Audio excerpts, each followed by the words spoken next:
आउ जड़े आमर जगन्नाथ प्रसाद भाई जड़े क्षितिश भाई जे कि माने आजिर समाज बोली गोटे कविता लिखिं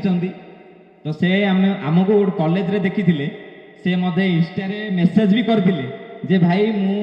गोटे माने स्टोरी राइटर कविता भी लिखे किंतु से कविता को माने मु एक्सप्लोर करि पारुनी आपण माध्यम रे मु से कविता को लोकों पाखरे पहुंचाई पे चाहूची। ए जीवन को कीबा विश्वास ये तो पानी फोटका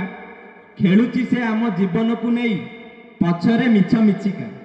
लोभ लोभ मोह माया छाड़ी करी आमे बंचिबा सुखे दुखे एहा को नहीं जे कली सृष्टि हुए विश्वर चारि पाखे भाई होई जाए भगारी रूपक देखु थाई बापा माँ स्वार्थ विवाद रे त्रुटि रहीगला कुहंती तू नबु किया बापा माँकर स्थान वृद्धाश्रम मनुष्य स्वार्थ निजर समय काई रे कहिबा पाई तुमे भगवान मोर एई मिछर दुनिया काहार नाई रे निज कर्म निज पाई सम्मान मिलिबो इज्जत रखिले संपत्ति बढ़िले जाए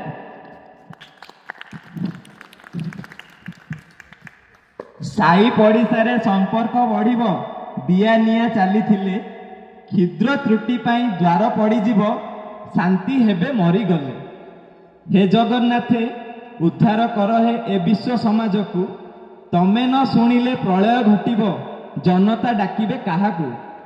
ए विश्व दरबारे ठिया हुओ हे उद्धार करिबा वाला नहले पृथ्वी भांगी रुजिजिव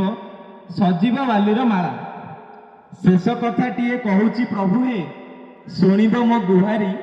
ए जनता मनरू घेनी नहीं जाओ लोभ मोह माया उद्धारी तेबे जाई संसार साजिब स्वर्गपुर